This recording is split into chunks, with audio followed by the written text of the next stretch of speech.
Welcome in this beautiful springtime at the University of Washington campus. I'm Mariana Stecker Hansen.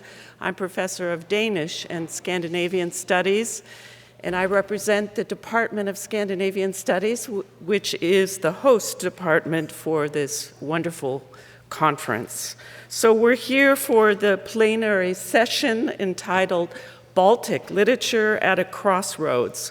I want to begin by acknowledging the Coast Salish peoples of this land on which we stand and sit, and of the tribes of the Squamish, the Tulalip, and the Muckleshoot nations. I'd like to introduce the chair for the session, Bradley Woodworth of New Haven University. Bradley, welcome to the podium.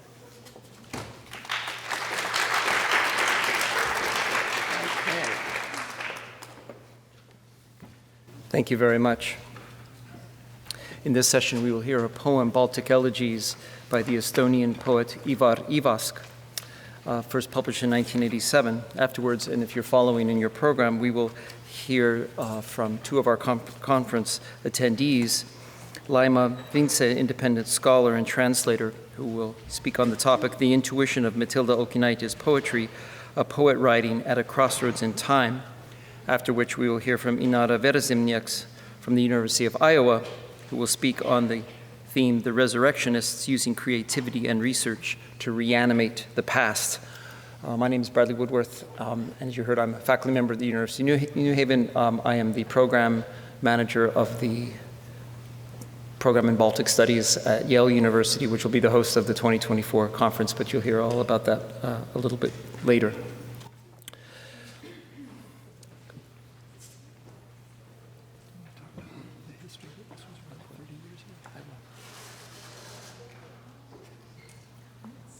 That's good. The Estonian poet Ivar Ivask, who lived from 1927 to 1992, fled Estonia in 1944 and then studied immediately after the war at the University of Marburg.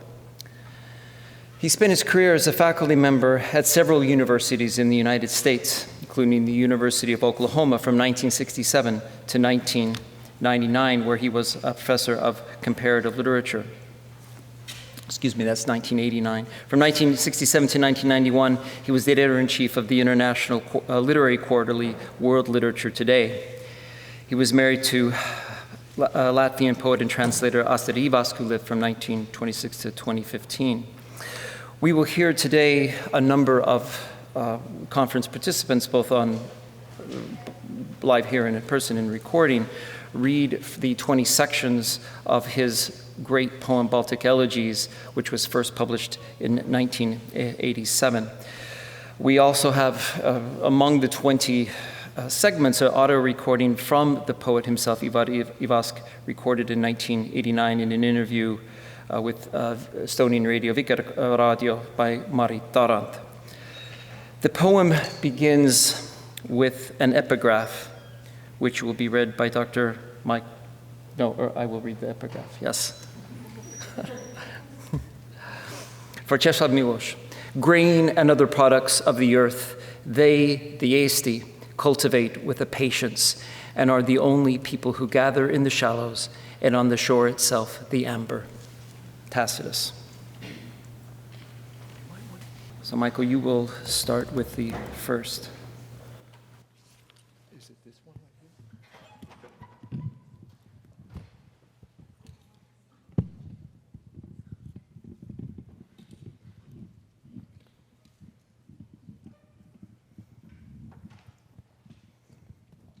First elegy.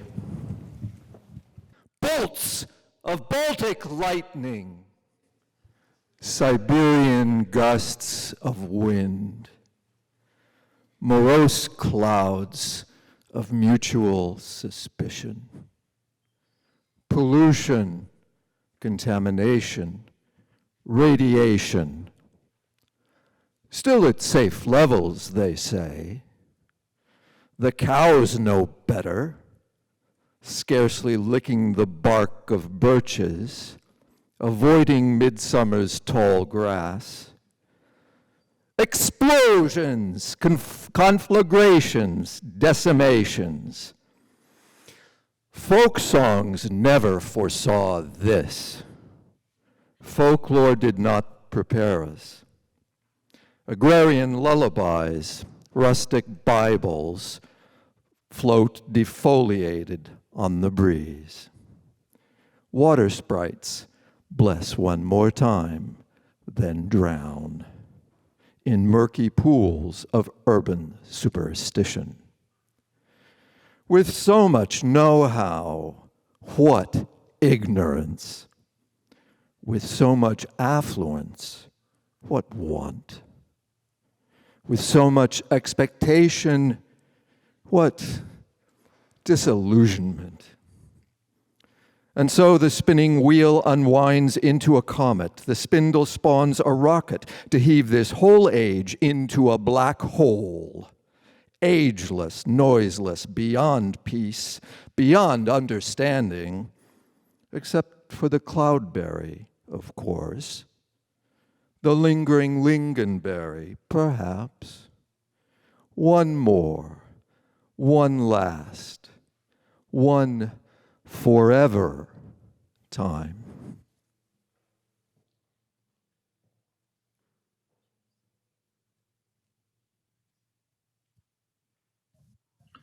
River salmon, sunset smoked, quivering calligraphy of eels from the islands, chunks of amber garland the beaches, not brittle seashells which rainbows the tide, crystal honeycombs, the sun's resin, millennia caught on the quick, petaled insects fluttering on honeyed silence. And history? History rules the interior, fattened with layers of battles lost and won, plagues which emptied farm and field, bringing wolves out of the forest to death's door, into desolate city streets below mute bells. Peace spreads at times like a wheat field bleached to white gold, when the wounds of war dwindle to scattered poppies which people the countryside. And there is place for quiet conversations between the sun and the moon. Nothing else can be done now but to be reborn in the same configuration of flashing salmon, amber splinters, and the initials of nocturnal eels.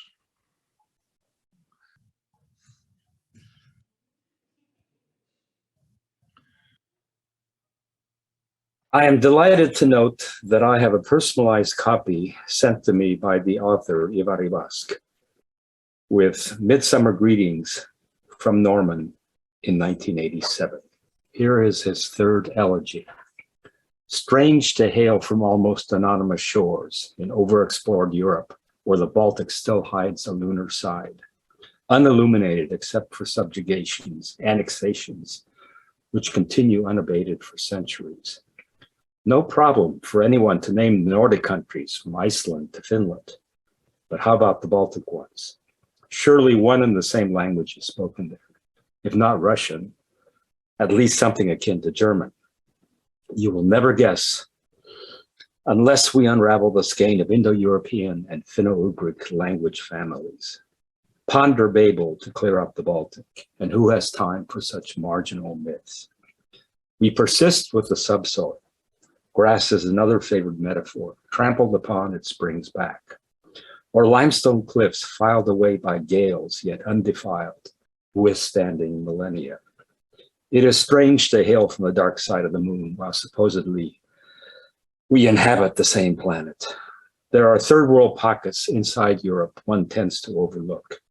Anonymous shores marked with an X or a mental question mark. If only you incline in the Baltic direction, you begin to hear the dirge of a beehive and perceive an underwater outline, an amber chamber built with pollen of grief.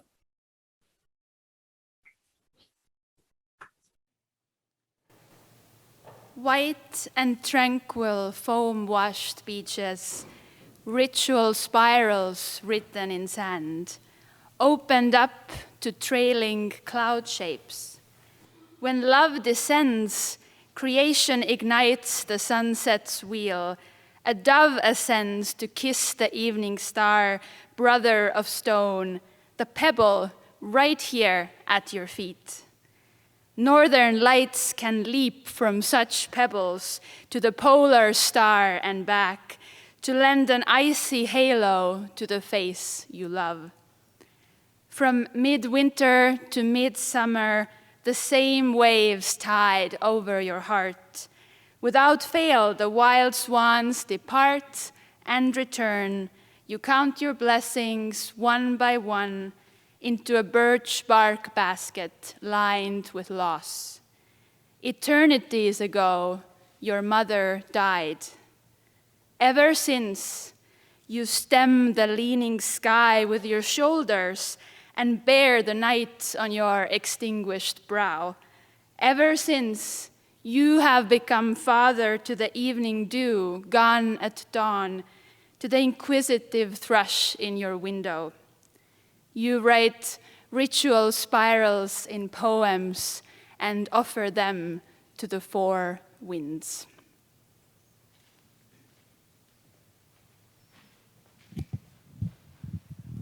Fifth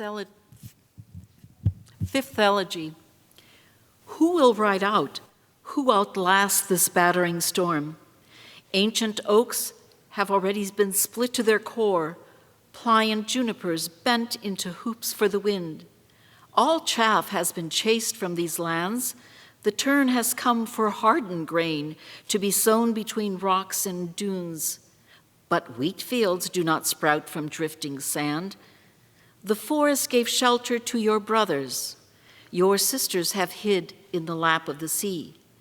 You yourself sway with this island refuge and anguished, observe the other shore. Whole cliffs have been loosened and cast adrift. Archipelagos multiply, sandbanks ramify. Still, the sea never parts to the promised land. When all seems broken and blown away, the storm cannot deny one final gift of the deep. Shattered suns of amber rise scattered over wind-lashed beaches, talismans of summer calm to warm your palm as you walk the world toward home in the wind.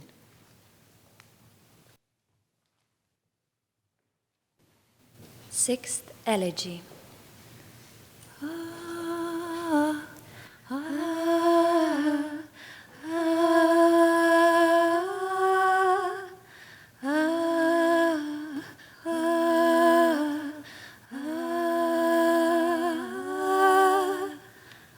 A hum of countless voices sings across the sea. Songs in the hundreds of thousand myriads collected, uncollected, forgotten, rediscovered. Generations singing out to generations, passing on passwords, then passing on themselves. A handshake, a blessing, an exchange of presents, knitted mittens, many-colored woven belts, then back to telling and telling the seasons in riddles, legends, tales, always in song.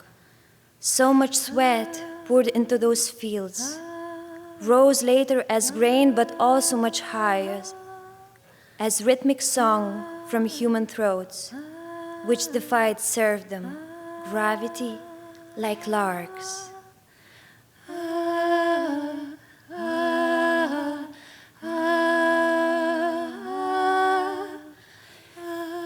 In between, they fiddled and danced. The life had a fine weave to it, from cradle to grave.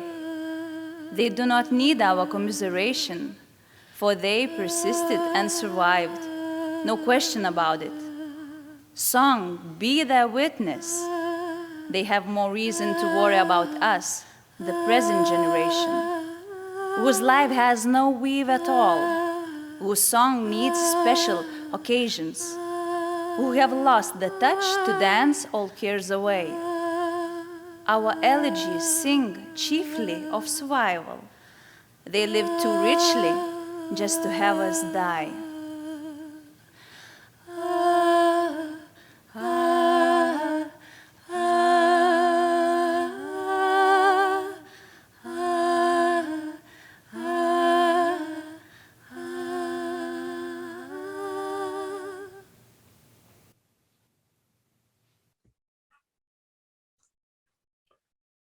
Seventh Elegy.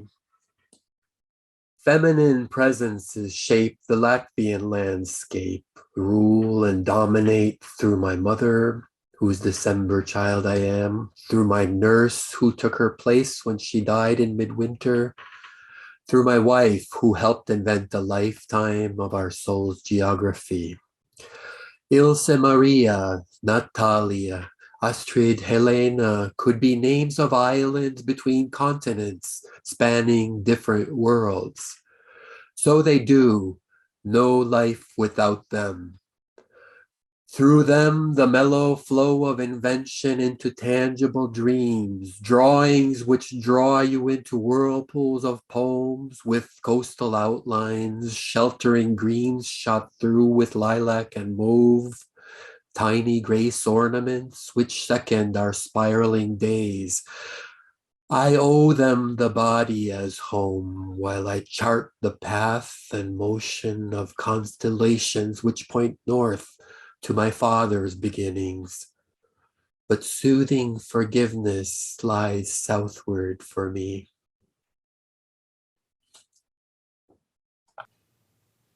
The eighth Baltic Elegy. Infinite progressions of blue gradually shade into an Estonian childhood.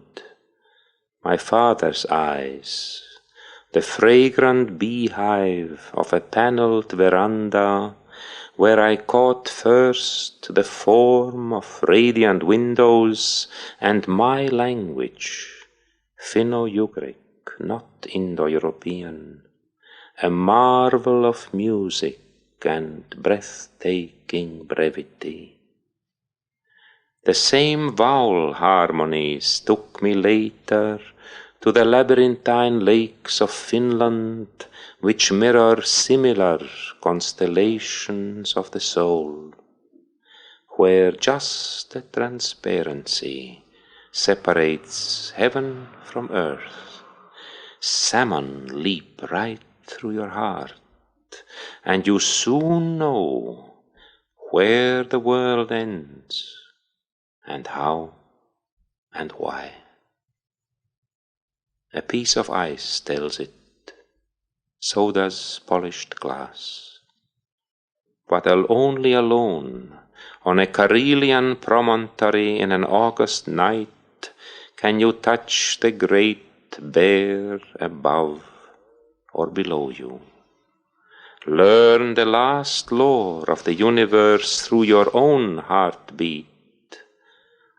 This is the language of my verse. Se on mu luule keel, in which winter is truly winter. Spring, summer, fall possess me. I have learned other languages along the way. It is in Estonian I still count my annual rings.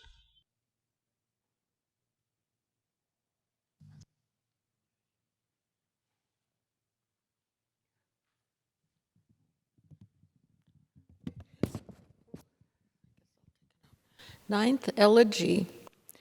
Poet of prodigious memory, Grand Master of Lithuanian, ironic inventor of metaphorical moves, you battled demons with Latinate names, rhyme for rhyme, but could escape with equal ease into your father's orchard to watch the rain patter on glassy feet. The spring breezes announced the flower's secret as white, white, white, balta, balta, balta. From the shepherd's la la la to the epicenter of an epigram, your exacting hand moved. In 60 years, you called 4 books into being: The Fountain, Arrow in the Sky, The Song of Winter, Lightning Bolts and Winds. This does not quite encompass the rainbow hues of your mind. You never make a point without quoting the appropriate poem, chapter and verse, from so many languages, so many classics, as I have never heard anyone else do. French and German, Polish and Russian, Valery and Rilke, Tuvim and Pasternak, and the incomparable Kristijonas Donelaitis in the hexameters of your own Lithuanian. We played Henrikas also with your name as Henry, Henri, Heinrich, and Enrico. Yet Radauskas has the ring of the king.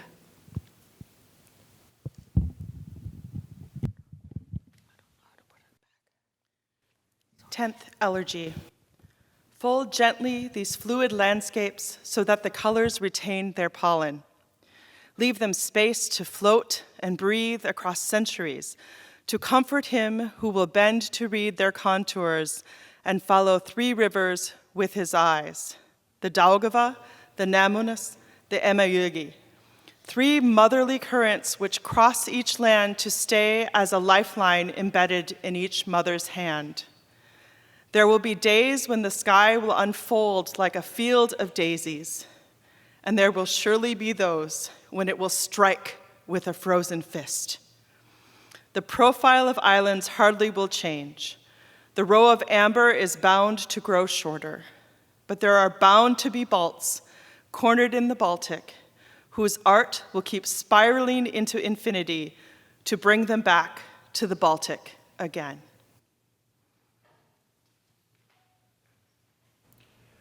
Would the readers of the second series please come up? Odd numbers on this side and even numbers on the other side.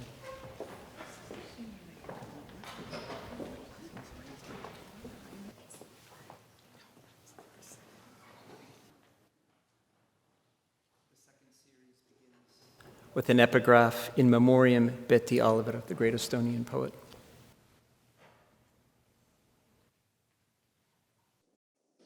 What complicated configurations of time inform the fabric of our lives as we grow older. Suddenly, the time was ripe to return to my Baltic beginnings, to go back and look forward after half a century's absence. I heard my people singing at a distance.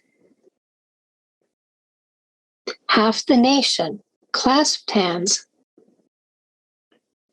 intoning spells to free themselves through song, reclaim their land, line by line. Blood humming, not spilt. Life's greatest moments are so simple. A people singing. How could I stay away and sing alone? The language of my poems pulled me home. Noun by noun, verb by verb, an endless line of vowel harmonies found an echo on the Baltic shore. The echo said, a poet can return, for poems are forever spirals without end.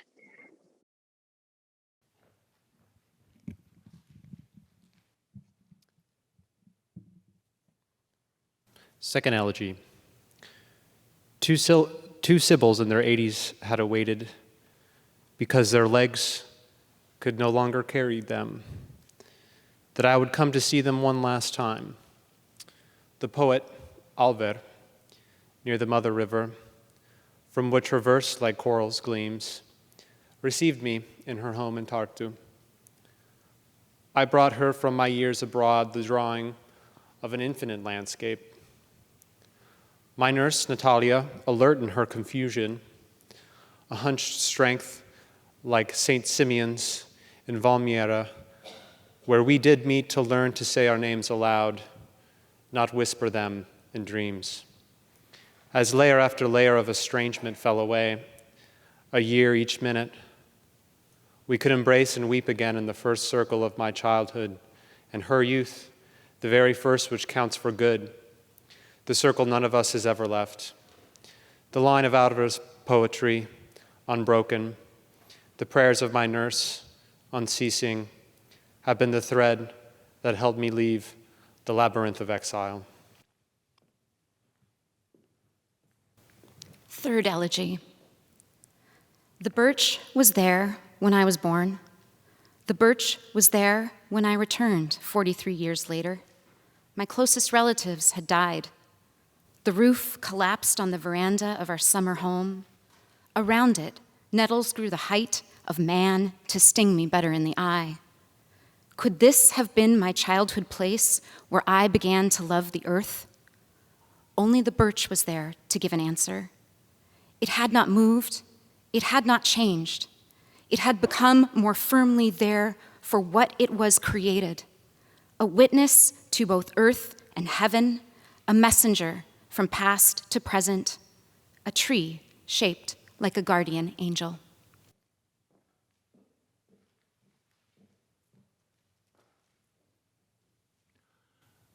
Fourth elegy. My father's ashes were interred in Oceanside by the Pacific. My mother's grave cannot be found. The churchyard is a park in Riga. No matter, for they now belong in that circle I discovered at the cemetery of Rungu, father's birthplace in Estonia. The family gravesite is a ring of 9 stone vases with the names of my grandparents and their children. A taller vase stands in the middle without a name for those who were not buried here by chance, through war or exile. My uncle Karl, excluded from the ring, designed this poem out of stone. The ring shall stand for all our kin until the day when the wind must come to seed the flowers in the vases.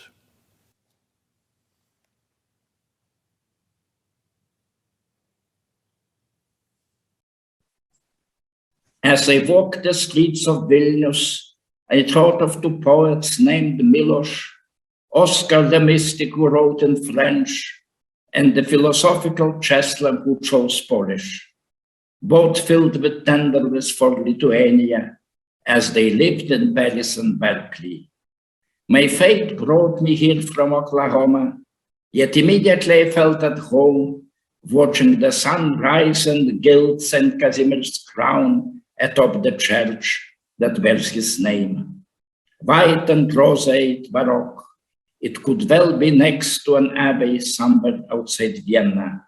Vienna and Vilnius alliterate and mysteriously correspond as memories from both overlap and blend in my mind at a solemn moment when the halo of the patron saint partakes in the sun's succession.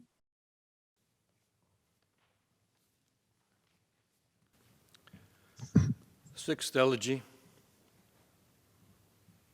A hollowness from Holocaust and Gulag follows you around at every step.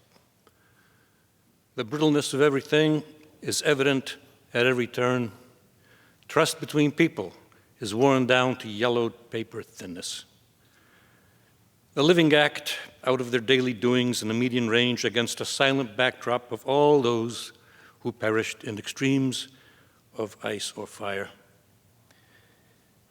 Millions of them return as snowflakes that melt on our skin in winter, or particles of ashes on the wind we breathe in summer. The numbers make no sense even when tattooed on our very skin. There is a threshold of apocalypse that runs through every heart and conscience. Jew or Gentile, forms the same pile of bone and dust.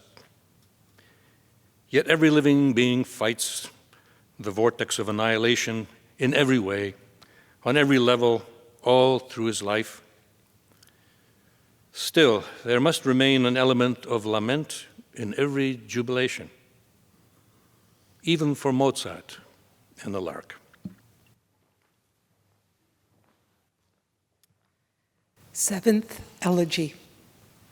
What do you sing? What do you say when the sun goes down?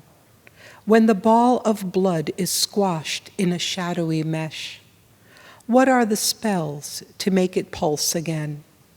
So many orphans await the orb of fire, to caress their hopeless days, to make their face shine in the darkness of death. There must be ways to split the core of so much hardened pain in a flash of kindness. The sun is but a drum to beat the deadening moon.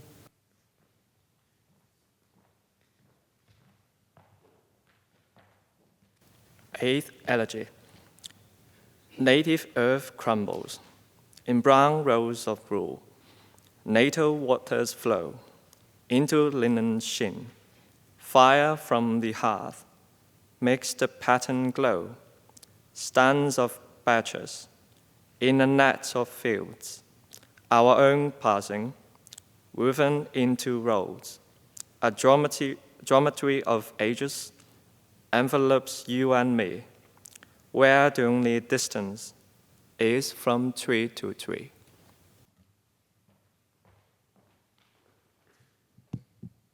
Ninth Elegy.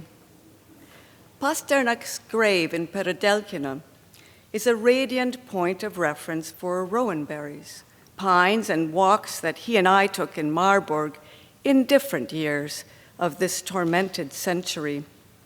That castle-crowned medieval town, which Rilke also knew and loved, seems to have drawn poets in clusters, like rowan berries, that outburn the fall and feed songbirds in winter. The tombstone of Rilke in Raron is slender, like this one, near the three pines, as fragile as a page from which we scan our century to its millennial end.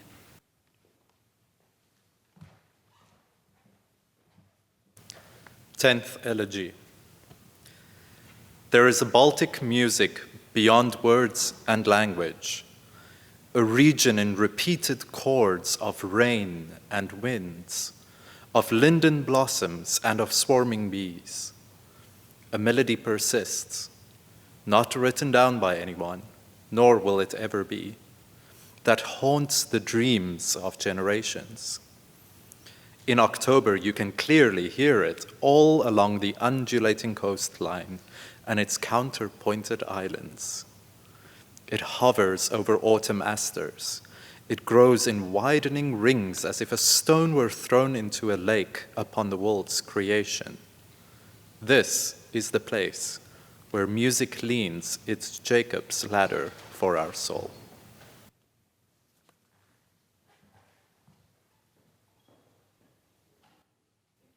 To all the readers.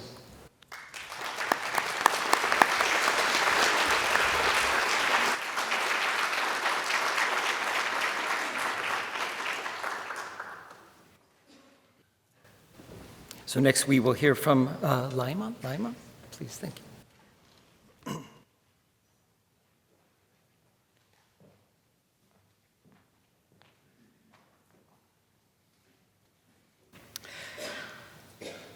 On a beautiful hot day in early July 1941, at a bend in the Shedukishkis village road that leads out of the farming town of Panamunelis towards Kavolishkis, a group of local Nazi collaborators, known as White Armbanders, arrived on bicycles.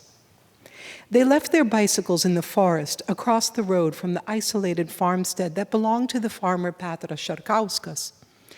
They began digging a ditch, but they didn't have much success because tree roots prevented them from digging very deep. Soon they gave it up and took their shovels to the other side of the road and began digging in the peat bog that belonged to the manor. The grass grew lush there, but recently the farmers had harvested the hay, leaving the field flat, barren, and empty. The locals called this spot the Sahara.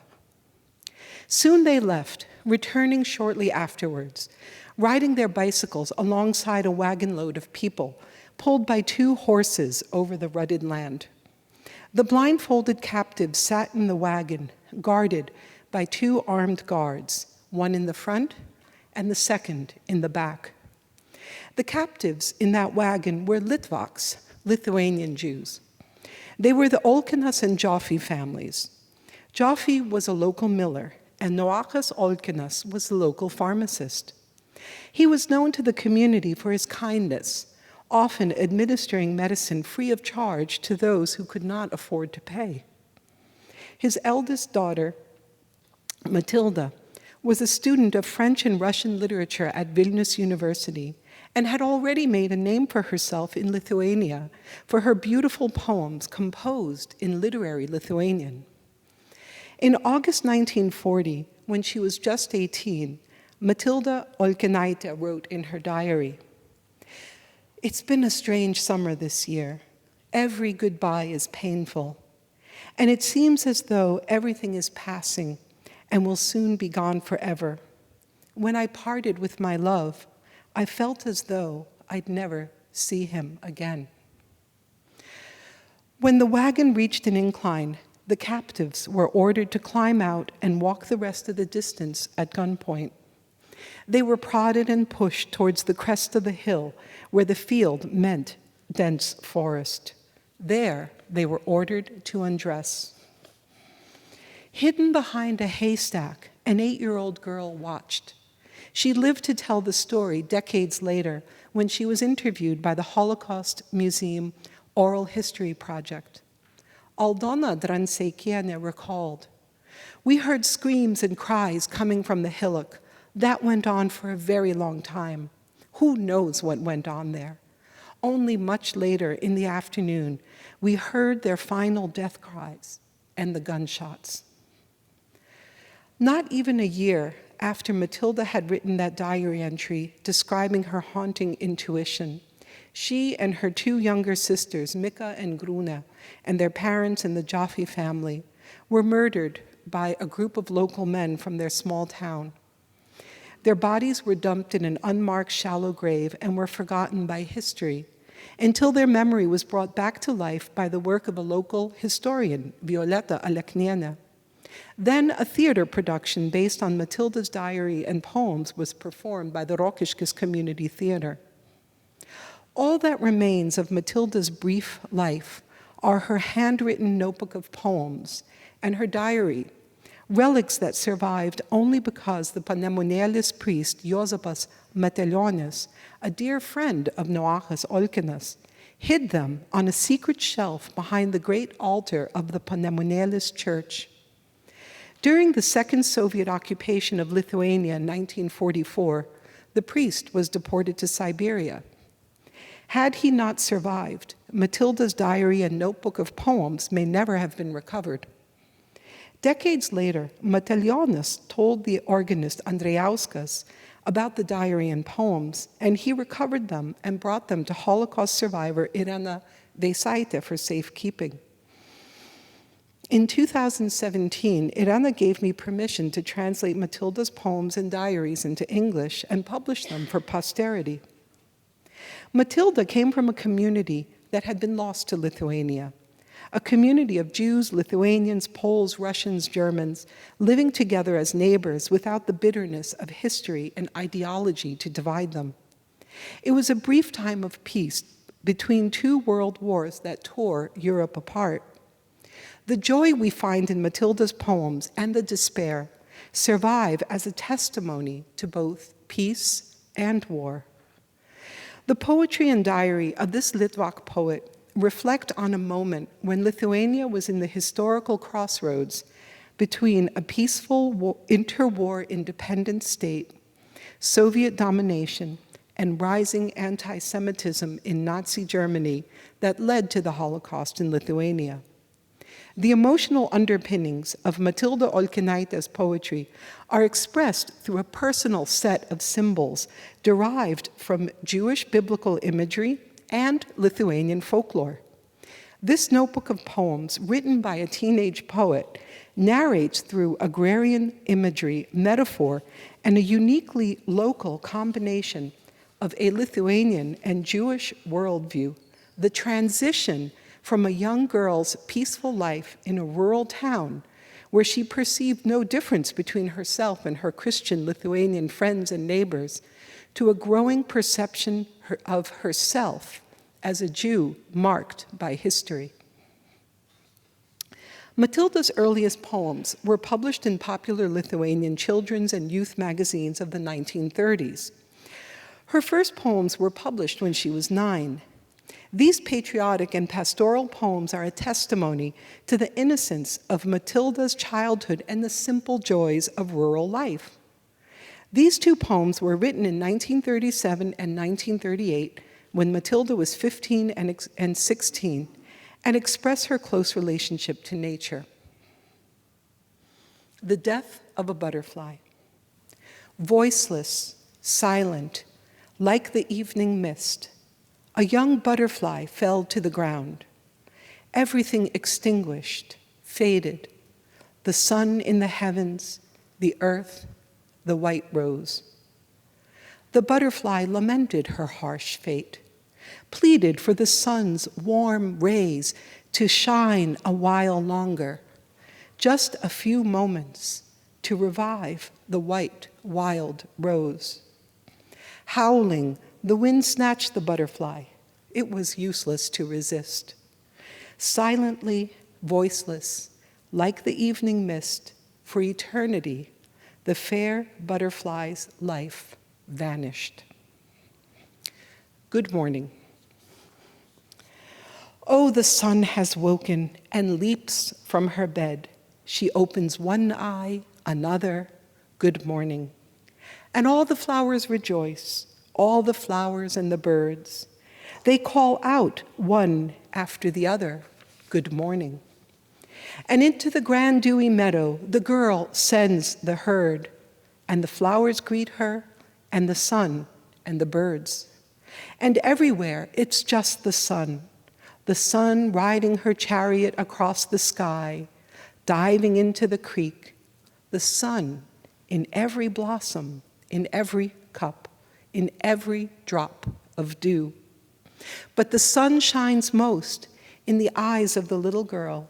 Her eyes are bright, full of light. They greet her joyful world, bursting to life, filled with sunshine.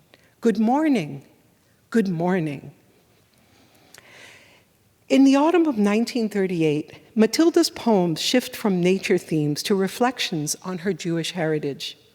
These poems hint at the tragedy of being Jewish at a time of rising anti-Semitism in Europe. We know from her diary that Matilda read the newspapers. She must have been aware of rising tensions in neighboring Germany. At the same time, Matilda's Jewish poems express an uncanny premonition. The poem during the Gnoseology lesson was jotted down in hasty handwriting in Matilda's notebook. In this poem, Lithuania's Jews, the we of the poem, disappear behind 3 hills, a Lithuanian folkloric concept of entering a mythological place beyond the clouds, meaning beyond life. In this poem, in her consciousness and imagination, Matilda melds her dual identity as a Jew and as a young woman growing up on the Lithuanian land, replete with its own array of folk symbols and inner logic tied to the rhythms of nature. During the Gnoseology lesson, beyond 3 hills, the sun went down. It was dusk when we set out. A black angel carried off the sun. Beyond 3 hills, the sun has set. Farewell, farewell, we will never return. We've already gone beyond the 3 hills, and we did not find there our beloved sun. We only found the dark night. Beyond 3 hills the sun has set. Oh, farewell, farewell. We will never return, and flowers will bloom in the early morning. In the early morning, we will never return. In her diary, Matilda identifies herself as both Lithuanian and Jewish, but without any sense of conflict between these 2 identities. The poem, My People, expresses for the first time Matilda's sense of belonging to the Jewish people and sharing their fate. My people. A pair of dark eyes ignite once again with a pain that cannot be extinguished. And they just keep walking past and away. But for me, Lord, there are no words. Do you hear? Do you hear that awful laughter? The hills, even the hills, shake with the sound. And the rivers will faint, and the seas will faint, and the stone will cry. The stone will cry. You are laughing. You walk past and keep on walking. But for me, Lord, there are no words for my horror. That laughter, that awful laughter, and dark eyes flash with an undying, relentless pain. In the spring of 1940, Matilda writes a Jewish lullaby, a poem that expresses her growing sense of foreboding of what it means to be Jewish in Europe during a time of rising anti-Semitism. At the same time, the poem reaches back into history, referencing the experience of the long-suffering Jewish nation. A Jewish lullaby. My tiny little baby, why don't you fall asleep? Longing overwhelms you tonight. Longing crouches beside your cradle. The nights are long and dark, and the road leads far into the distance. On such a night you will leave me, my tiny little baby, and suffering will wait for you, like a beloved friend beside the gate. Great suffering and hardship will carry you silently through long generations. Long generations carry suffering from the cradle to the grave, suffering immense and deep and as endless as the night. Fall asleep now. It is a long road that will lead you into the night. Go to sleep. I will sing to you, my tiny little baby. Matilda's diary records life under the first Soviet occupation of Lithuania in 1940-1941. The family loses their livelihood when Noachas Olkinaitės pharmacy is nationalized by the Soviets. They lose their close family friends and neighbors, the Lithuanian Neniškis family, when their property is confiscated by Soviet occupiers. Matilda's diary depicts how both Lithuanian Christians and Jews suffered under the Soviets. This poem that I will read now was not actually written in Matilda's diary or notebook. Matilda's childhood friend, Liucija Neniškytė Vizgirdienė, already in her 90s, recited the poem to me from memory. Your tiny room was white, filled with sunlight, and your shutters were white too. You dried mint on your windowsill. Every spring you picked violets and kept them in water on your table, and every night you wound your ancient clock. Tell me why that night the wind blew out the candle. Who rapped on your window, paused a moment, then left? It was your fate calling, knocking quietly on your white shutters. It stopped your old clock. It snuffed out your white candle. Your tiny room was white, filled with sunlight. but the world is so wide. Where will you go, beloved? As life under Soviet occupation grew more desperate, Matilda wrote visionary poems that predict her own death. As a poet and as a young woman who has not yet had the opportunity to live, to love, to give birth, to care for her baby, to develop her voice as a poet, this poem was written out by hand in her diary and dated November 14, 1940. Oh, how many have gathered in my home of mourning. I hold an infant in my arms, and my infant is death. They brought a silver sash and armfuls of lilies white, and I cannot thank them. I cannot smile. All around me are lilies white, white, and faces wearing bright smiles. But my hands are so cold, a black ribbon is tied in my hair.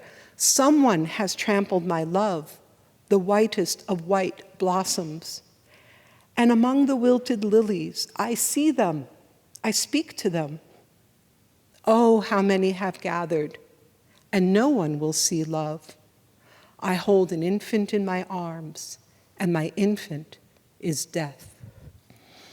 In this poem, one of the last known that Matilda wrote, she imagines herself as a magical bird of vibrant blue soaring above the earth. The poem seems to predict her own death. The Cerulean Bird. Off in the distant skies soared the cerulean bird, flying endlessly ecstatic, singing a golden hymn about happiness eternal, joy that cannot be broken, a smile that never ceases. Alongside barns, hillocks, through forests, deserts, with heavy footsteps, the giant made his way with a bitter glance, scanning the landscape, searching for the cerulean bird who flew along the heavens, singing a golden hymn about happiness eternal. Off in the distant skies soared the cerulean bird, and 3 arrows pierced her, carrying black death within. And they tore open the breast of the cerulean bird, and the heavens were shattered, and not with the ecstatic hymn about happiness eternal, but with the cry of the cerulean bird, her last trembling breath, her bottomless longing. Oh, the quivering bow, why ever did you release that most poisoned arrow? Who will sing now about happiness exquisite, ecstasy that never ceases, and a hymn that rings eternal? Matilda's diary ends abruptly with her final diary entry, dated February 28, 1941, just 5 months before the German occupation of Lithuania, and just 6 months before her execution in that barren field called the Sahara. The entry begins with the typical concerns of a university student. I passed my exams with a score of 3, but I did not take the grade. But ends with an allusion to her beloved, a Lithuanian student from Kaunas, whom she cryptically refers to throughout her diary as him. Matilda's diary reveals that her relationship with this young man was tumultuous and on the brink of fracture. In a diary entry dated January 31st, 1941, Matilda wrote, "In my short life, in my youth that is speeding by so quickly, already there has been so much pain. No, there is war, there is death. And what is my pain and my longing compared to war and death? I asked him, I begged him not to leave me alone. I don't know if I've ever made a more sincere request in my life. I was trembling all over. I could barely stand. Matinka, I love you. I love you very much.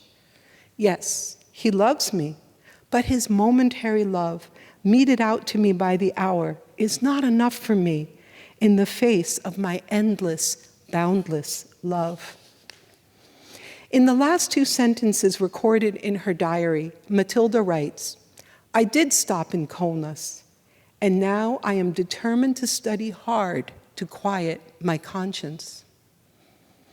The self-control, the pain, the ambiguity of those two sentences reveals the emotional state of a young Jewish girl caught up in the tensions of war. Stopping in Kaunas was an allusion to meeting with him, although they both knew their love was doomed. We could only wish for Matilda that she experienced some joy, reminiscent of the joy of her girlish pastoral poems in the last months of her life. And perhaps she had. Matilda's girlhood friend, Lucia, told me that the last time she saw Matilda in Vilnius in the spring of 1941, Matilda was happy. She showed Lucia a pair of expensive check shoes. Then she smiled and said, "My love gave me these." Thank you.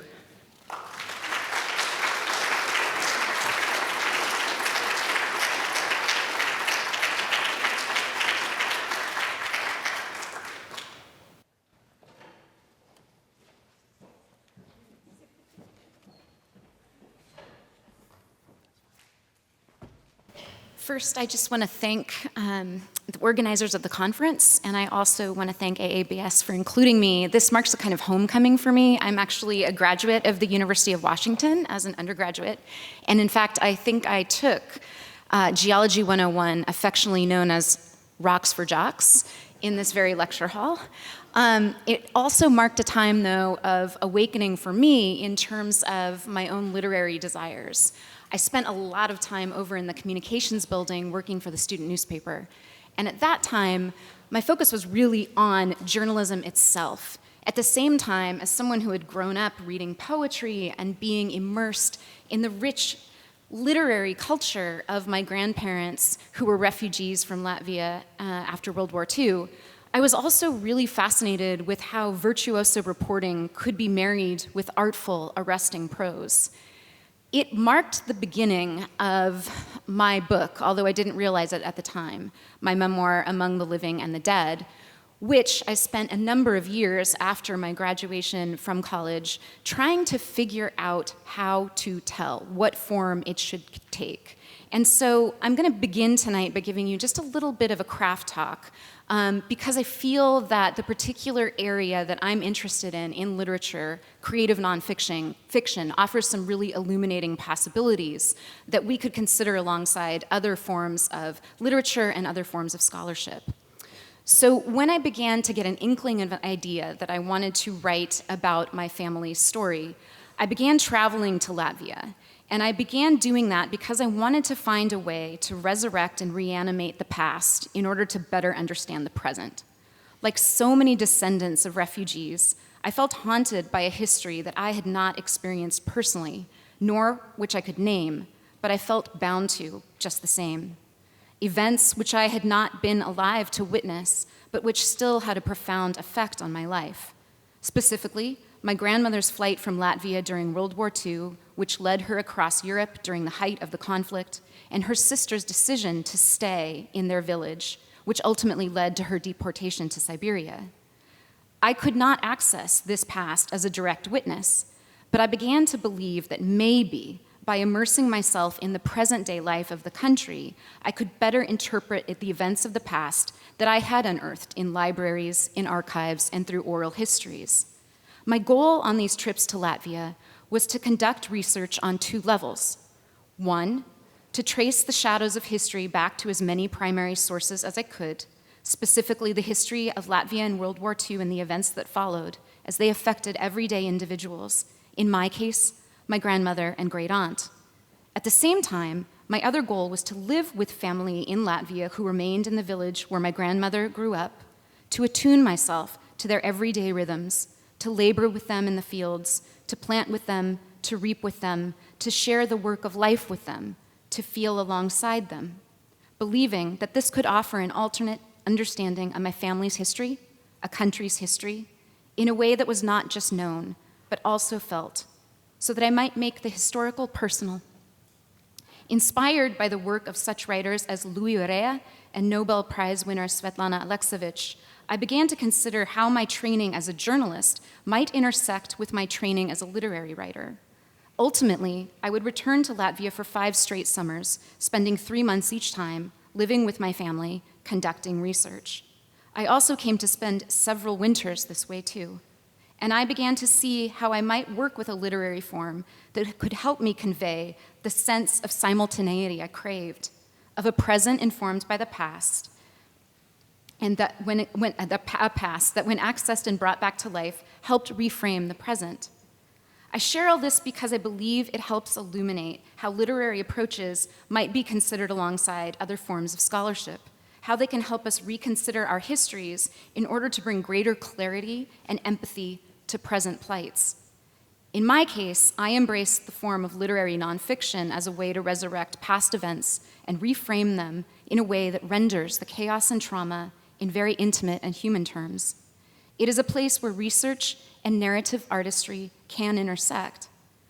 I should pause here for a moment to offer a brief definition of how I'm using this term. By creative, I mean the way a piece of writing is ultimately crafted, not the content itself. Creative nonfiction as a genre inhabits a very in-between hybrid place. It is a constraint-based art form in that the prose that is constructed is entirely dependent on the research one is able to uncover. It does not claim to be a work of formal academic scholarship, and so it is able to embrace speculation, evasion, and silence, and to employ literary techniques that allow the reader, through, for example, experiments in structure and form, to experience the fractured or contradictory nature of memory following trauma. It does not take the objective stance of journalism, allowing room for the subjective I, a narrator who is allowed to be present on the page as a character, absorbing, synthesizing, questioning, while at the same time, it enlists some of the same techniques of reportage, first-person interviews, immersive fieldwork, keen, fact-checked observation, and it uses this to transform raw data into dramatic scenes, to train your focus on a single person and bring their everyday experiences to life on the page. It is not poetry, but it holds space for lyricism as a way to convey emotional truths. Since my book was published, I've traveled twice now to Latvia at the invitation of the US Embassy to lead creative nonfiction writing workshops for university students and high school students around the country. And it's been fascinating to introduce the idea of this approach to them. We discovered quickly that there was no real word for this genre. Everyone was familiar with the concept of journalism, with academic writing, with novels, with life stories, with poetry. But the idea of drawing from these approaches, their traditions, the impulses of each to craft literature that embraced both fact and craft was something they had not seen defined before.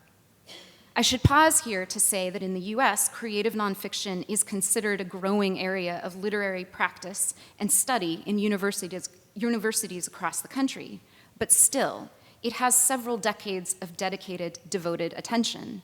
The program in which I teach at the University of Iowa is the first and remains the only MFA program in the country that is devoted exclusively to the study of creative nonfiction writing, and it was founded in 1976. As the students and I explored what this genre could do that perhaps others could not, what kinds of understandings it could access along other, more familiar forms of literature, some very fascinating possibilities began to emerge. Many of the students had read my book, and one of the things that they mentioned again and again was how the book had in some ways answered so many questions about family traumas that they had always sensed but never felt that they could broach. They would say they had a greater sense of what their own grandparents and extended relatives in the diaspora might have experienced. In other words, it gave them an alternate way to enter into and understand past traumas, and in the process, it brought an alternate kind of clarity to their own lives, a way to consider these questions without immediately having to face them head-on. Fascinating discussions emerged. For example, I had students who had had parents who themselves were descended from people who had experienced the traumas of World War II, who had, in present day, decided to find work elsewhere in the EU and left the children behind to stay with the grandparents. And suddenly they were able to kind of begin to connect the dots between these histories in a way that they really hadn't ever considered before, that there were all of these layers and strata that they could use the past in order to illuminate their presence. They had read history books, certainly. They had been exposed to these ideas, but in some ways they had remained abstractions, the line between past and present stark, uncrossable. The idea of this form of fact-based narrative gave them another, more personal way to explore their own relationship to the inheritances of history and trauma. And many students spoke of feeling inspired to begin to consider how their own present was shaped by these unspoken histories and how to access them, how to reanimate them, not as an act of nostalgia, but as a means to find a way forward, to better understand not just the people they are, but the people they want to be. Their enthusiasm seems all the more poignant and vital as we consider the war in Ukraine now, the traumas that will haunt survivors and their descendants for untold generations to come. And we, as scholars, as artists, as journalists, should be doing everything we can to make sure that what is happening is documented in real time. But as the years pass, we should also be considering all the possible tools and approaches we can give to those who could not be present to witness what is happening now, the ability to summon and re-enter the past inside that unfolding present. I'm going to close by reading a short excerpt that illustrates the way creative nonfiction can allow us to both record that unfolding present while at the same time remaining mindful to the ever-enduring past that's always running behind it, and how, as writers, we might resurrect it. And as a bit of context, the excerpt that I'm reading from is not too long after I returned to my grandmother's village, was united with her sister, my great aunt Ausma, and her husband Haris. And we decided that we would go to visit the old family farm, which was kind of the setting backdrop for many of the traumas that would follow. And in many cases, there was a lot of disagreement in some ways between my grandmother's memories of this farm as a beautiful, wonderful place and her sister's memories of the farm as a place that was fraught and ultimately, in some ways, stole her childhood and the future that she had imagined for herself. So we decide on a whim, we're going to go and take a look at what remains of it. And this is when Ausma finally also reveals the tragedy of their father's death. Haris had driven us in his old car as far as the brush and rutted fields would allow, and Ausma and I had gone the rest of the way on foot, deep into the thick stands of grass, cow parsley, wild caraway, hogweed. We moved slowly. The grasses dried now by the long summer's rain, nipped at our arms, our legs, our necks, leaving long, weeping welts. I don't know what could possibly be left for us to see here anymore, not after so much time has passed, Ausma had said, as we began our slow plow from the car. Now we are stepping on shingles that snap underfoot, scattered 2x4s that throw us off balance and cause our ankles to bow. Slowly, a roof rises above the grassline to meet us, though its edges sag, brushing the ground in places like the hem of a skirt coming loose. Here and there, sections of standing wood try to hold the shape of an exterior wall, but so many boards have tired and pulled away that the unbroken stretches begin to unnerve me, perhaps because they serve as a reminder that once there had been something on the other side. The house has decayed significantly in just the last year since I first visited it. Through the gaps, I see the outlines of empty rooms, as uncertain and hesitant as if drawn by someone trying to map the interior of a childhood home, unrecalled for decades. My eye is drawn to a ragged hole where a window should be, a sudden movement there, and even though I realize it is simply the yellowing edge of a curtain, twitching, this feels more unsettling, obscene even, than anything else I could have imagined. Next to me, Ausma moans. "Oh, you are so horrible now," she says. She's speaking directly to the collapsing structure in front of us. "I don't even recognize you." I wonder if I've made a mistake letting her come here, if it might not be too much for her, and I'm about to suggest that we head back to the car now and to home. that I can try to find a way to return one day on my own. When I realize she's moving again, walking ahead of me, tracing the perimeter of the structure one limping step at a time, trying to reacquaint herself with what remains. Here was the front door, the little porch, and I can see the door she is pointing to hang slightly ajar, far enough from its frame that I might be able to hook my fingers around it and pull. I look at her. She holds my eyes. I take this as agreement. I step over a pane of unbroken glass, slide my hand behind the splintering wood, and heave. The smell rises up to meet me first, earth unturned, but for the claws of mice, hundreds of them, working undisturbed for years, the bitter stink of mold, unrinsed beer bottles left in a corner by someone who must have crawled back here at some point to drink and piss himself in the unseeing dark, thinking no one would ever know. I'm inside before I realize it, before I've even turned to ask Ausma if she thinks it's a good idea. But by the time I stop and turn back to the doorway, she's already slipping through the opening behind me, tucking her skirt away from the jutting nails. We move cautiously, flushing rats from mounds of debris with each step. They skitter ahead of us, tails thrashing. In many rooms, the support beams have buckled, demanding that we crouch in order to pass. Metal scavengers have broken in at some point. Stubs of electrical wiring protrude from the walls and ceilings, where the thieves have managed to rip out lines by hand. Where wallpaper remains, it hangs in ragged sheets. This is where we ate our meals, Ausma says. She's been reclaiming each broken room we enter, trying to return it to the way it was. Right here, this is where I saw your grandmother for the very last time. She is addressing me now, but it still feels as though she is directing her words to the house itself, to the presence that emerges only when she's here. We walk from room to room so long that I begin to realize how dangerous this really is, the roots clawing their way through the floor, the softening spots that give beneath our feet, the angry strip of ceiling hanging above us, shock white, black stained with rain, like the inside of a scalp peeled back from the skull. This is where we laid his body out, Ausma is saying, here, in this room, in that corner there. Livia had already disappeared by then.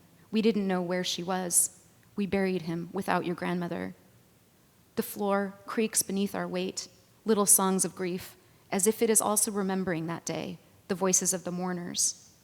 We are here to die. We are here to rot. But our name is to stay here. Our name is to stay here in this corner of the room.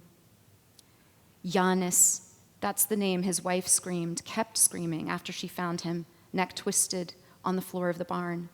Giannis and Ausma, those are the names he had been calling less than an hour before, summoning his son and daughter to him. Here, take the wagon and deliver this grain for me to the farmer up the road who helped with our harvest.